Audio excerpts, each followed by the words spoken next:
예수 그리스도의 종이며 사도인 시몬 베드로는 우리 하나님과 구주 예수 그리스도의 의를 힘입어 동일하게 보배로운 믿음을 우리와 함께 받은 자들에게 편지하노니, 하나님과 우리 주 예수를 알므로 은혜와 평강이 너희에게 더욱 많을지어다. 그의 신기한 능력으로 생명과 경건에 속한 모든 것을 우리에게 주셨으니, 이는 자기의 영광과 덕으로서 우리를 부르신 이를 알므로 말미암음이라.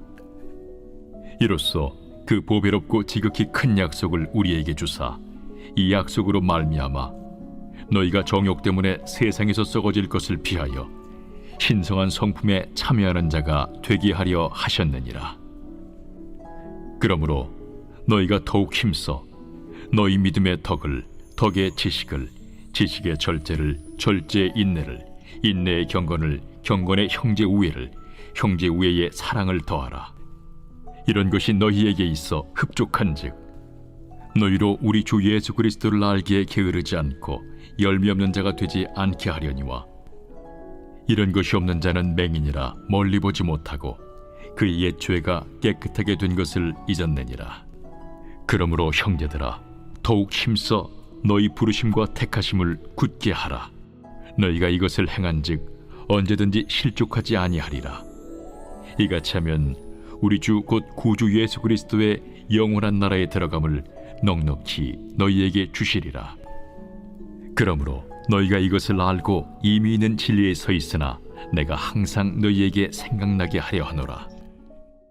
베드로전서는 고난과 시련에 대한 위로와 격려의 내용으로 되어 있고, 고린도 후서의 말씀은 교회로 침투한 거짓 교사에 대한 경고, 그리고 성도들의 영적 성숙을 강조하는 내용으로 되어 있습니다. 우리는 사람의 속을 알 수 없다는 이유로 겉으로 드러난 모습을 보고 그 사람을 평가해 버립니다. 그러므로 인해서 우리는 너무나도 자주 오해하기도 하고 오해를 받기도 합니다. 겉모습으로 드러난 것에만 관심을 가지고 드러나는 것만 잘 꾸미려고 하는 우리들의 모습을 봅니다. 거칠애가 많아집니다. 사람들의 말과 평가에 따라서 웃기도 하고 때로는 분노하며 울기도 합니다. 겉모습만으로 쉽게 판단하는 세상을 살고 있습니다. 사회뿐만 아니라 신앙생활 하시는 분들 가운데서도 겉모습과 드러난 행위만을 통해서 사람을 평가할 때가 많이 있습니다. 무슨 봉사를 하고 있는가, 전도를 얼마나 많이 했는가, 10의 1조 생활을 하고 있는가, 성경 공부는 어떻게 하고 있는가, 기도회는 잘 하고 있는가, 새벽 예배는 참석하고 있는가, 이런 것들을 수치적, 외면적 모습으로 드러난 부분을 통해서 사람을 판단할 때가 많다는 거예요. 그런데 베드로후서는 우리에게 겉으로 드러난 외형의 모습보다 더 중요한 내면의 관심을 가지고 있다는 것을 알 수가 있습니다. 그럼을 통해서 우리에게도 내면의 관심을 가져라 라고 말씀하고 있어요. 베드로 사도는 베드로 후서를 기록하면서 먼저 문안 인사를 간단하게 합니다. 그리고 나서 바로 그리스도인의 내적 성품에 대해서 언급을 하고 있어요. 우리가 잘 아는 성령의 9가지 열매가 갈라디아서 5장에 기록되어 있습니다. 사랑과 희락과 화평과 오래 참음과 자비와 양선, 충성, 온유, 절제와 같은 성령의 열매를 맺으라 말씀하고 있습니다. 오늘 본문에도 성령의 사람이 맺게 되는 9가지 열매처럼 믿음의 사람이 갖춰야 되는 8가지 성품에 대해서 언급을 하고 있습니다. 우리가 하나님의 자녀가 된 것은 하나님의 지극한 사랑 때문입니다. 우리 대신 예수님을 희생하심으로 우리를 죄로부터 해방시키시고 하나님의 자녀가 되게 하셨습니다. 하나님의 자녀가 된 우리들이 하나님의 자녀의 삶에 맞는 격조와 품격이 있어야 합니다. 죄인이 아니면서도 죄인처럼 살아간다면 불행한 사람입니다.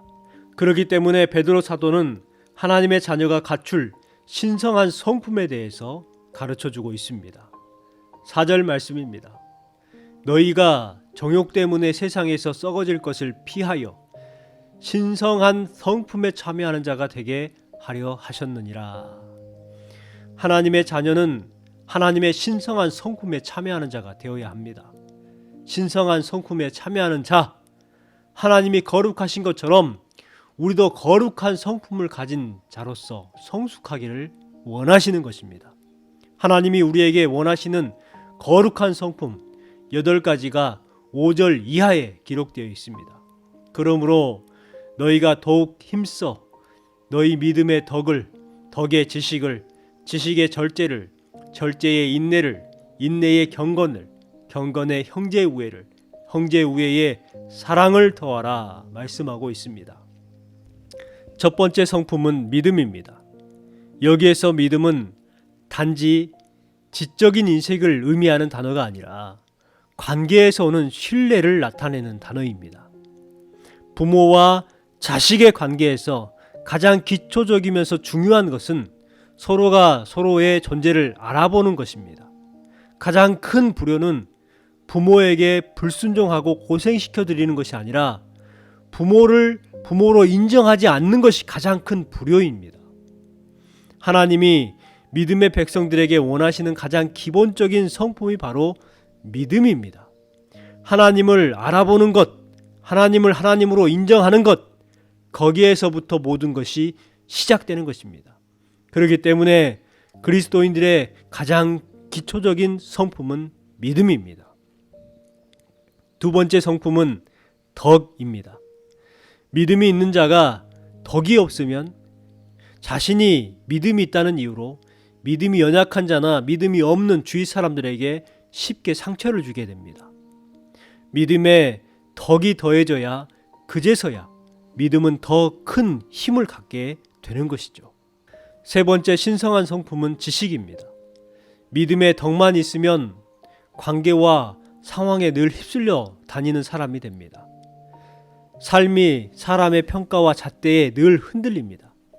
여기에 지식이 더해져야 합니다. 지식이 더해져야만 비로소 자신의 무지와 오류에서 자유롭게 되고 사람들의 평가와 기준에서 또한 자유로워져 흔들리지 않게 됩니다.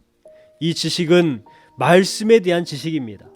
말씀이 흔들림이 없는 삶의 방향과 표대를 잡아주는 지식이 되는 것입니다. 네 번째 성품은 절제입니다.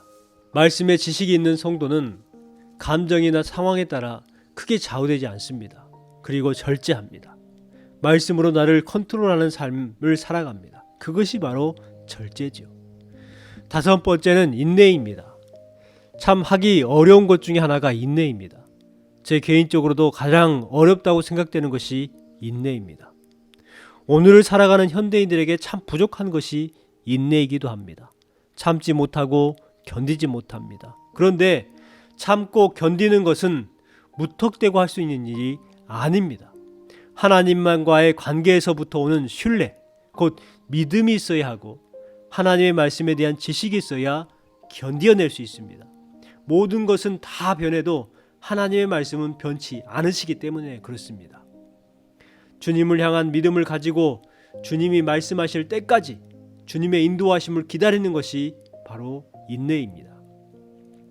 주님을 기다리는 자는 인내하는 자요, 이 세상에서 강하고 담대한 사람입니다. 주님만을 사모하며 살아가는 사람은 세상이 감당할 수 없는 하나님의 사람이 되는 것입니다.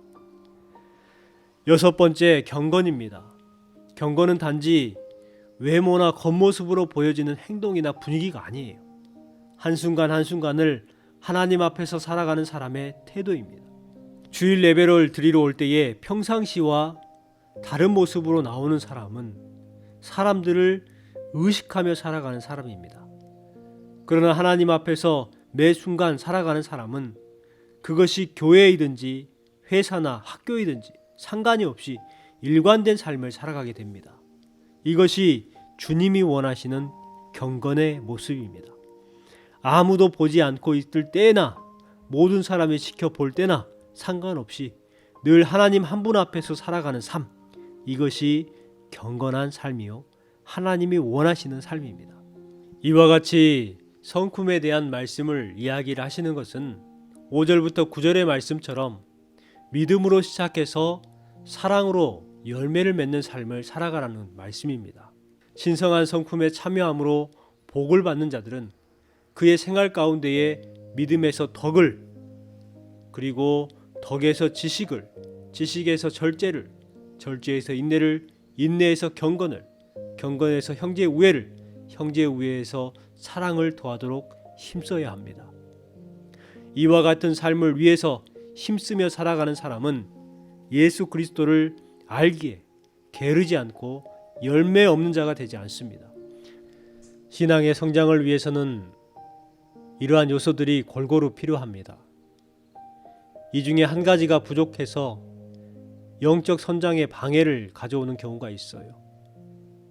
목회를 하는 현장에서도 보면 모든 것을 갖춘 사람인 것 같은데 절제함이 부족해서, 또 인내함이 부족해서 하나님이 원하시는 열매를 맺지 못하고 살아가는 성도들을 보게 됩니다. 오늘 내 자신 안에 부족한 것이 무엇인지, 그래서 채워야 할 것이 무엇인지 고민해 봅니다. 무엇인지 고민해야 합니다.